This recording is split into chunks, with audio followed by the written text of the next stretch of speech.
Aujourd'hui, dans la Minute de Delphine, une histoire de faux semblants.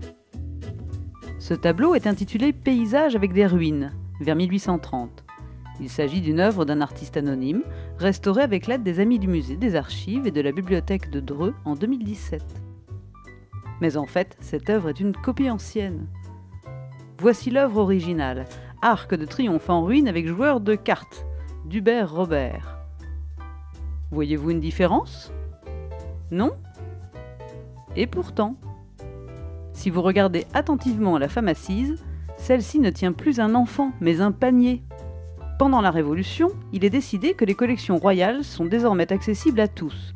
Le nouveau muséum du Louvre devient alors une école où les artistes copient les maîtres. Edgar Degas réalise ici une copie d'interprétation du Calvaire de Mantegna, peintre italien. Ou encore cette œuvre de Rosa Bonheur, Labourage nivernais, qui a été copiée à l'identique 176 fois.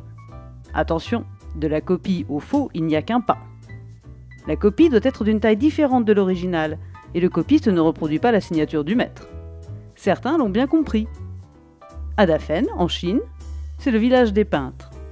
8000 artistes travaillent à la chaîne et sont spécialisés dans la copie de chefs-d'œuvre européens. Et d'autres se font avoir, comme la fondation du prince Charles, The Princess Foundation, qui a exposé plusieurs copies de Monet, Picasso et Dali sur les murs de son siège à Dumfries House, un palais écossais du XVIIIe siècle. Le faussaire américain Tony Tetreault a avoué en 2019 avoir vendu plusieurs faux tableaux à l'homme d'affaires britannique James Stunt. Celui-ci les aurait prêtés à la fondation afin de faire grimper leur cote. Comme ce tableau intitulé Nénuphar 1882 est signé Claude Monet. Ce petit voyage au cœur d'une œuvre permet aussi un détour par la chanson. Alors pour observer cette œuvre de façon décalée, je vous propose de chanter La plus batte des Javas de Géorgie. Pour vous raconter ça, il fallait une Java, j'en ai fait une bonne, écoutez-la.